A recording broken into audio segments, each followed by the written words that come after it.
other than this group must rule Nasarawa State. So that's what happened.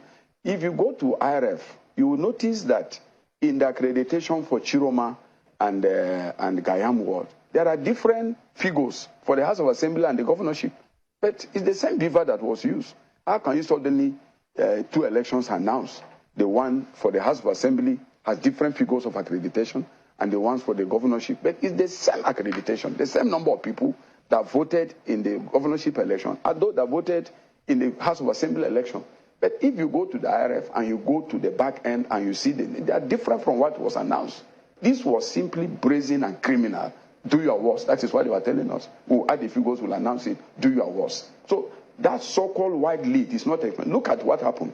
What did the APC get in the presidential election? What was the votes of APC in the presidential election, for example? Look at the gap between what they voted in the presidential election and what they got in the governorship. That is one. Number 2, in this election, PDP defeated Sule in his local government, in Akwanga local government. We defeated him flatly.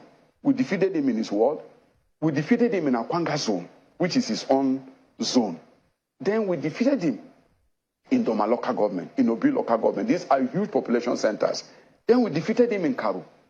Where are they cooking those figures from?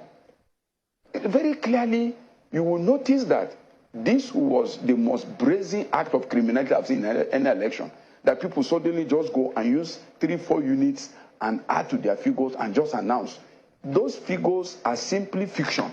They don't agree with the total accreditation for election in Lafia local government, in Gayam, in Chiroma. So that is what they were doing. It had nothing to do with the real votes cast by the people. If you want to do that, go to IRF. You will see the gap between what they declared and what actually took place in the election proper. It's hard to discountenance your submission that Nasarawa is a curious state, Mr. Maku. But then again, why was the PDP unable to prove its mettle with Nasarawa being its home base in the presidential election? Because the PDP was defeated in the presidential election in Nasarawa State. But APC was even more defeated. APC had a national chairman in the election from Nasarawa State. They had a sitting incumbent government in Nasarawa State. They were flatly defeated.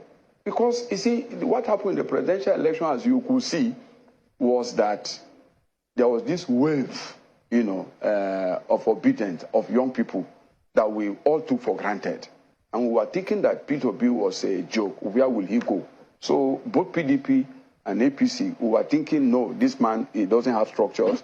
He will not be able to do much, and so on. So, but the people somehow, young people, seized the initiative from all the politicians.